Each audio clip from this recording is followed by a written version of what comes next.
If you're anything like me, you've probably set some lofty goals in life and failed to achieve them. Or maybe you have achieved them and, like me, probably felt a moment of joy before feeling just as disappointed as you would have had you failed. In the former case, it's rather easy to understand why you'd feel disappointed in yourself. We all have the inherent desire to feel competent and deserving of getting what we want.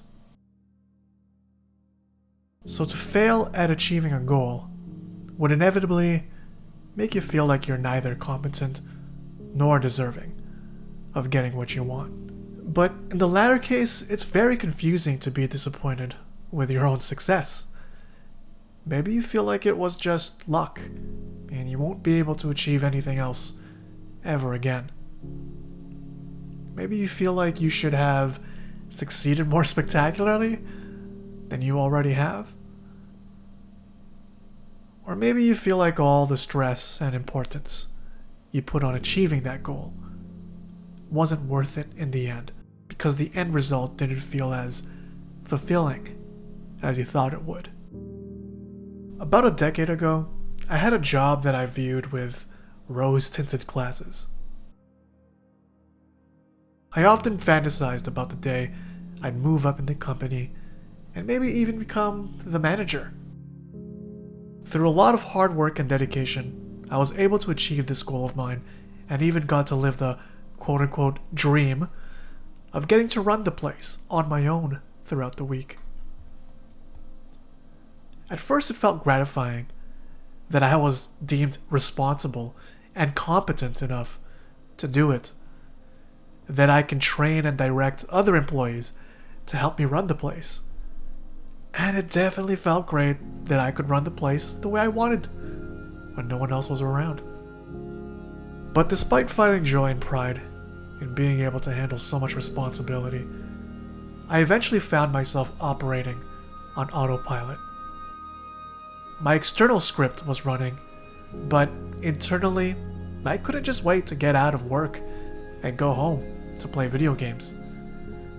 This was around the time I used to play a whole lot of Soul Calibur 5 competitively back in my Xbox 360 days, and try my hardest to maintain the top rank that I had achieved. Long story short, I went from a 40% win rate to a 70% win rate in about a year or two of constant training and rare nights where I'd go on long winning streaks. This was another thing I really wanted to achieve. Top rank at one of the best games I ever played so far by that point in my life.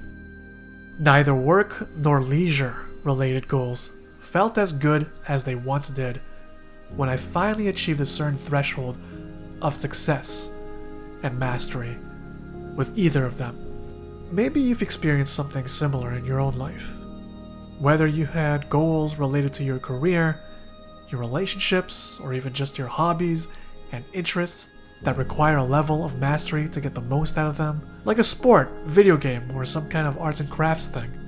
Whatever it is, you know what it's like to have that nervousness / excitement to start something from the beginner level and work your way up. All that time and effort it takes to learn the nuances of any given venture and all the stumbling blocks you have to overcome in order to get to the next level. Personally for me, when it came to that job, it was battling my social anxiety and learning how to serve customers the best I possibly could. Stuttering, tripping over my words, and awkward moments be damned. I was dedicated toward developing charisma and authenticity so that I could connect with customers and make some sales. Or like the aforementioned 40% win rate that I saw as a 60% losing rate in Soul Calibur 5.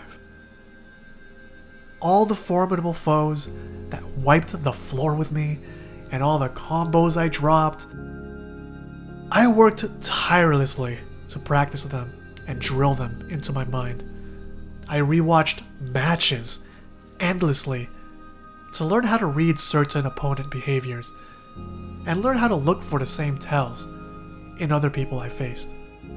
Now, as uncomfortable as those things were, it took me a while to realize this, but I eventually learned that it was the pursuit of these goals that made my life feel fulfilling.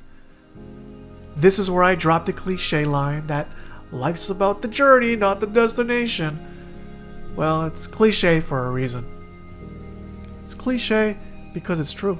When we set goals in life, we develop a transcendent ideal that we put above our currently flawed and incomplete state. To develop our character, it takes courage to start off as an awkward novice long before we can become a well-honed master.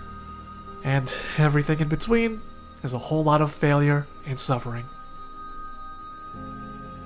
One mindset, one mantra that I developed upon ranking up in Soul Calibur 5 was that you either win or you learn.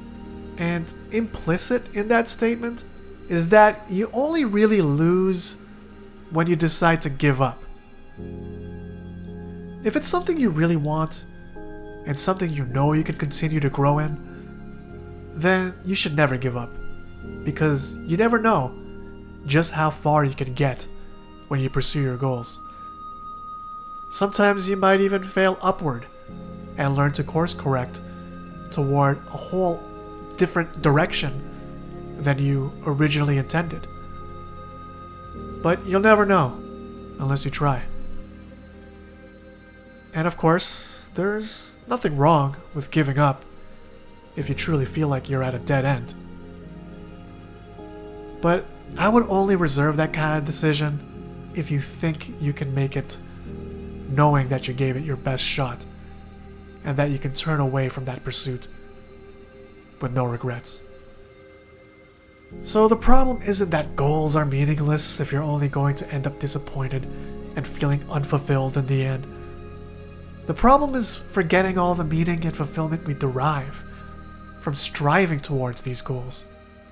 And if and when you reach that long-awaited destination, don't feel disappointed when the novelty wears off. Instead, appreciate that you had the opportunity to achieve it in the first place, let alone strive for it.